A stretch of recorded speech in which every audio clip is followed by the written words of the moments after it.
The readings for today got me thinking about expectation, because all of us live in light of expectation. Now, many of us grew up in households in which the expectations were big. Some of you have told me that. For some of you, the expectations were somewhat oppressive. More, better. Now, that really wasn't the case in my life. I grew up in a strong, blue-collar, working-class family and community. My people weren't the kind who were always climbing ladders. They wouldn't have known what that meant. That notion was foreign to us. We were the sort who, as country and bluegrass singer Ricky Skaggs says, didn't want to give above our raisin. Contentment with where you are was, I suppose, part of the expectation. Although, admittedly, I did know a lot about moral expectation. My mom definitely had a sense of how people should act.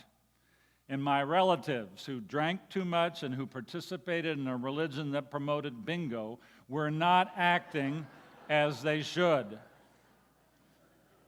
And Bev and I, if we, got a little too friendly, we weren't acting as we should, and we would definitely hear about it.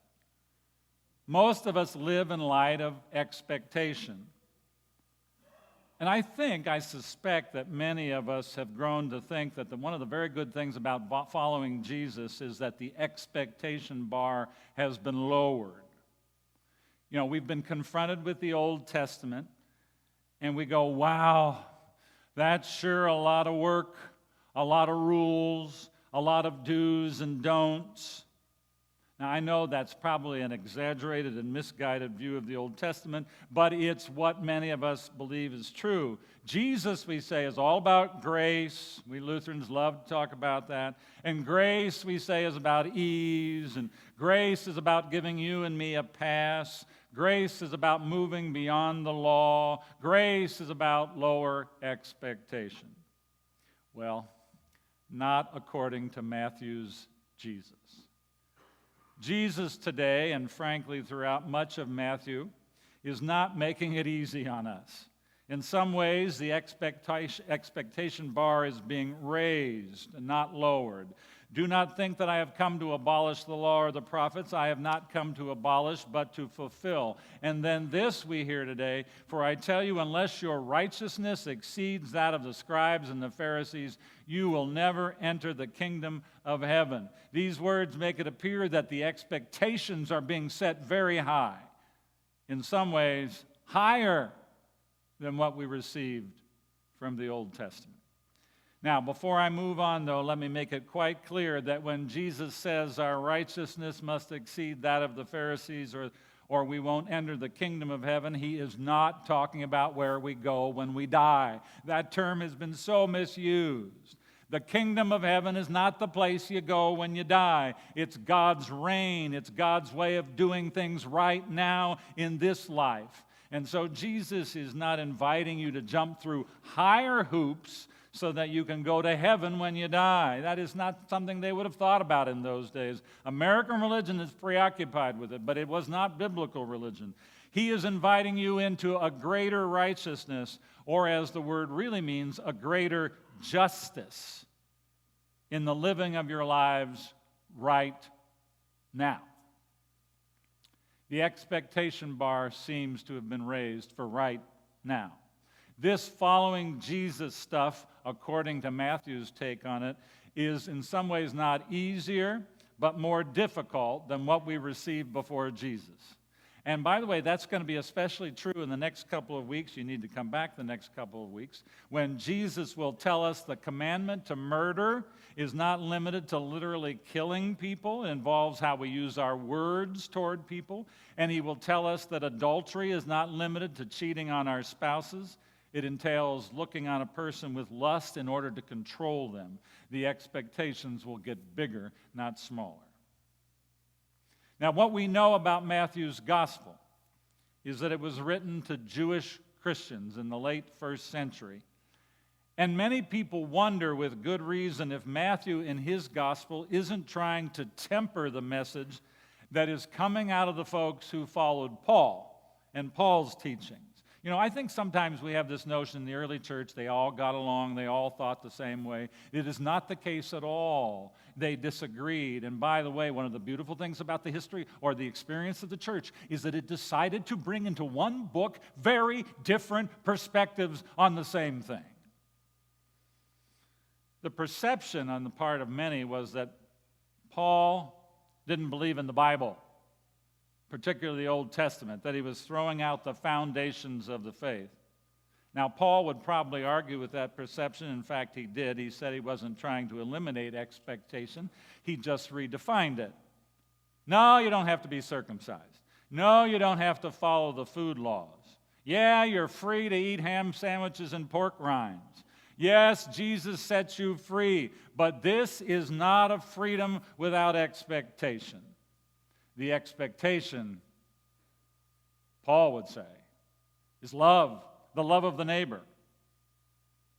But many people did think that Paul went too far, that this kind of message would give people excuses to do whatever they darn well please. This is what Lutherans are often told. You give people too many options, you give them too much freedom, and then they're going to do whatever they darn well please. And I suspect that Matthew might have been one of those people who was questioning Paul's approach.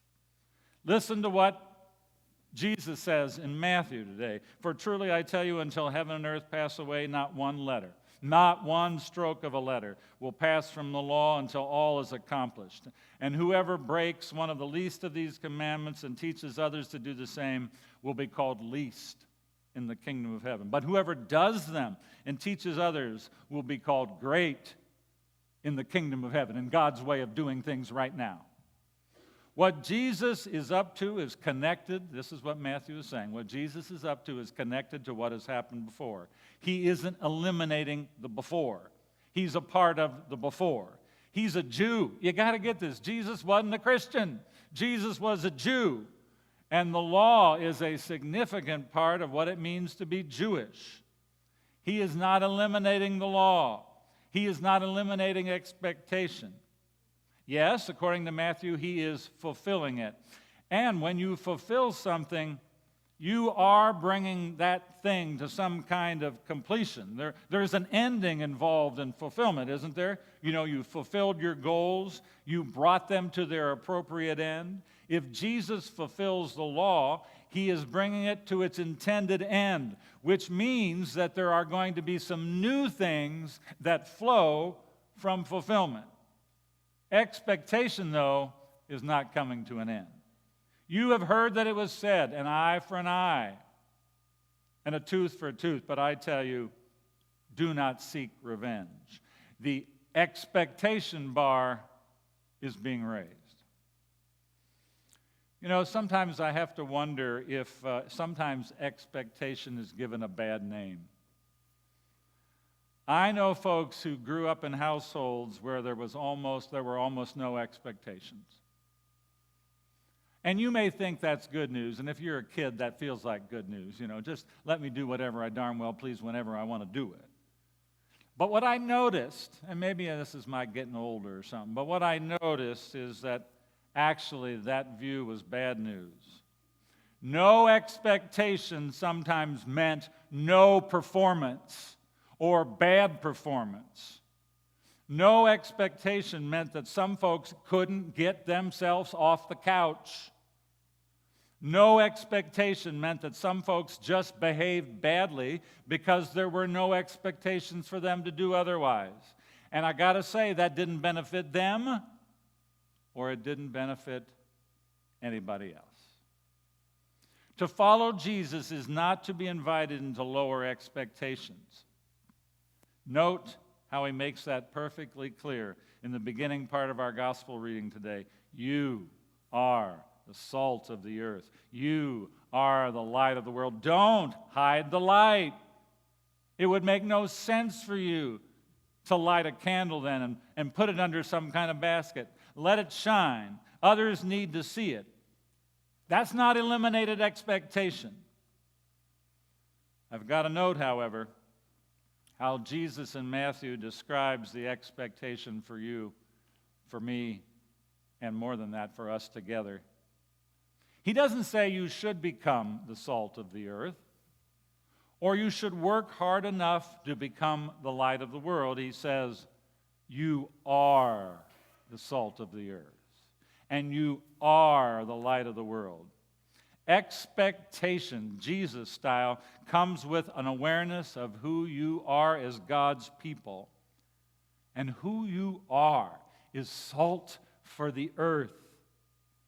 Salt, by the way, in ancient days was a means to pay people. The word for salt is connected to the word for salary. In other words, you matter. You are worth a lot. What's more, building on the salt metaphor, you, as Paula suggests, you bring a distinctive flavor to life. You make life a lot more interesting. So don't go wasting your saltiness. And while we're at it, you are the light of the world.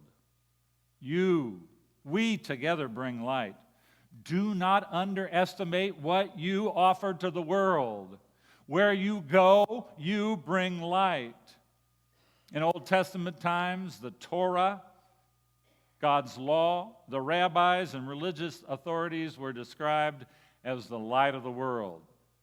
You and we together are in a great company with those who have gone before us. We are light, and let's be honest, the world needs light.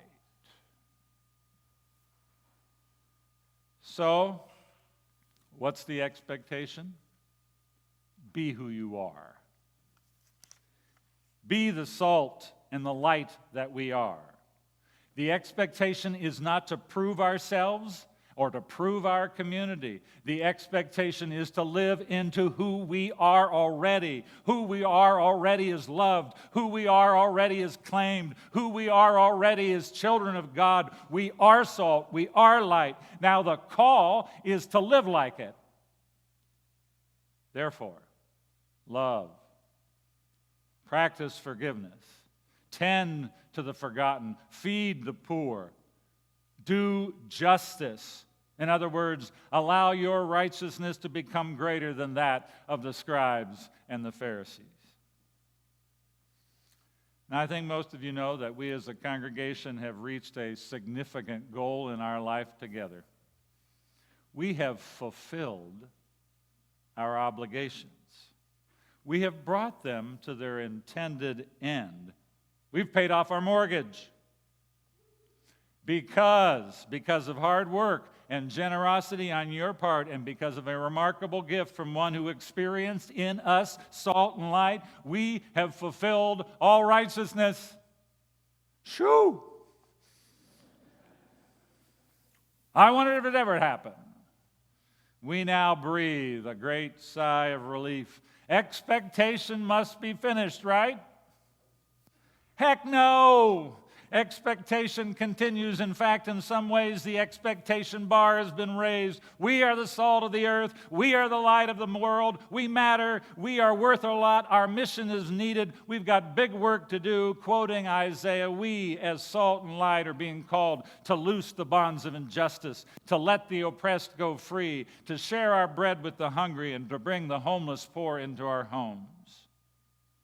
Just think what we can be about, because we're not shelling out all kinds of money to pay off this great facility that, yes, by the way, has been used for great things. Just think how the light can shine. Just think how the salt can be tasted. This is not a time to sit back and relax, to pretend there aren't expectations set before us. This isn't a time to give less. No, this is a time to be who we are. And this is a time for a greater righteousness, a time for a greater focus on the needs of a hurting world. Amen.